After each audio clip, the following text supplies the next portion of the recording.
വിളിച്ചതിന്റെ ഒരു അസ്വസ്ഥതയിലാ വന്ന് നിൽക്കുന്നത്. വേഗം വിഴുങ്ങിയിട്ട് വന്നു. എല്ലാം സന്തോഷമായിട്ട് നടന്നോ?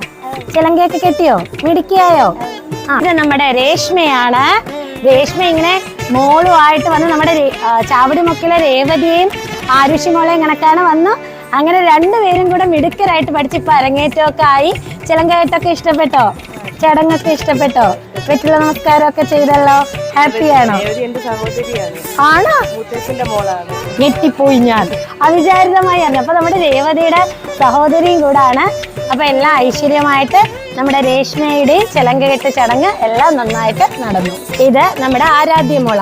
അപ്പൊ ആരാധ്യ മോള് രേഷ്മയുടെ കുഞ്ഞു മോളാണ്. ഇപ്പൊ രണ്ടുപേരും ഒരുമിച്ചായിട്ടാ ചെയ്യുന്നത്. അതേ നോക്കി ഡ്രസ്സൊക്കെ കണ്ടോ? ഒരുപോലെ സ്റ്റിച്ച് ചെയ്ത് വന്നു കേട്ടോ. എല്ലാം നല്ല ഐശ്വര്യമായിട്ട് നന്നായിട്ടൊക്കെ വന്ന് ഇഷ്ടപ്പെട്ട ചിലങ്കകെട്ടൊക്കെ. നിവേദിത മോളാണ്. നിവേദിത കുട്ടിയും ചിലങ്കകെട്ടൊക്കെ കഴിഞ്ഞ് ഇങ്ങനെ നിൽക്കുവാണ്.